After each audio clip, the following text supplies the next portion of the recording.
Hey, this is Caleb with the Game Fanatics. We're at PAX West right now, and I'm talking with Joe Marabella on his new game, MOTHERGUNSHIP, which is an awesome first-person bullet hell, sci-fi, build whatever kind of crazy gun you want. So yeah, it's a little rundown, but can you give us a rundown on the game and like what you guys are making? Sure, it's a fast-paced bullet hell first-person shooter roguelite-ish thing. Basically, the idea is that you're fighting through an alien armada, one ship at a time, working your way towards the MOTHERGUNSHIP, which is the final boss. Each level is a randomly generated spaceship on that path towards the final boss. And along the way, you're going to fight some really crazy bosses that take up a very absurd amount of space and craft some very ridiculous guns. We're really letting the player go over the top with the gun crafting system, and we're quite excited to talk about it. Yeah, the gun crafting system that we played in the demo is awesome and very in-depth, that you're adding connectors that let you add other barrels and all sorts of crazy stuff. What's the, I guess, the progression system like for those guns? Like starting out early, I'm assuming you can only add like a couple parts and then going from there. Well, if you find a part, you can add it. We're trying to, as much as we can as designers for this game, to not say no to the player. So if you find parts, you can add them.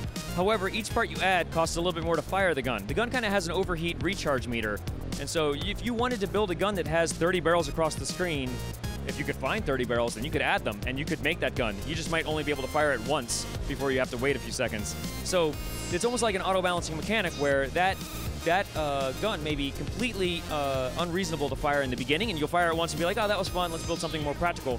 But later on, once you've upgraded your energy bar a little bit more, once you've actually upgraded your recharge rate, then that gun can suddenly become incredibly practical and may be the best gun in your arsenal. So what's the campaign in a game like this look like? So the campaign, you're basically progressing through the series of ships, and you can choose which ships you want to go through. And in between each ship, you go back to the headquarters.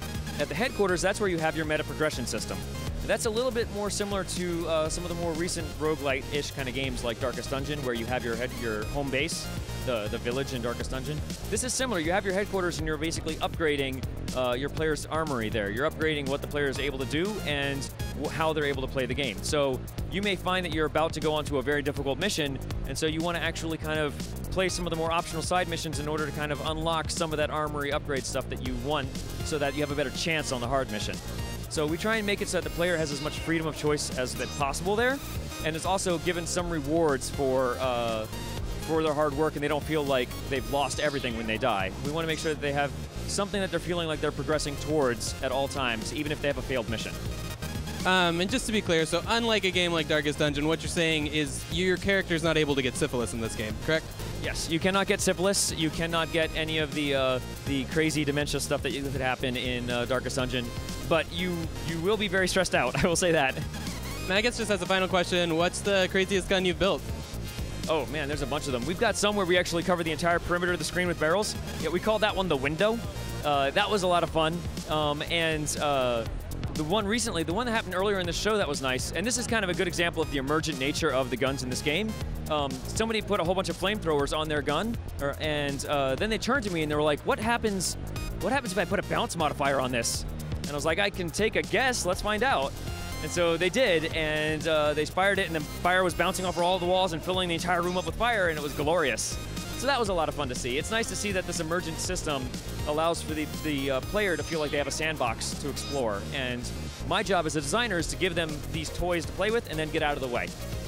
Very cool. Awesome. Well, yeah, we're really excited to get our hands on this. There's a closed beta right now, which people can go to your website to sign up for a raffle to get into it, correct? Right, so if you sign up for the mailing list right now, we basically are pulling people from that in the future randomly. So if you are selected, we'll send you an email being like, hey, do you want to give us some feedback on the closed beta? And if not, that's fine, but if you do, we'd love the feedback from people. So, cool. Well, yeah, this is Caleb with the Game Fanatics. Play MOTHERGUNSHIP, get on that beta, and have fun.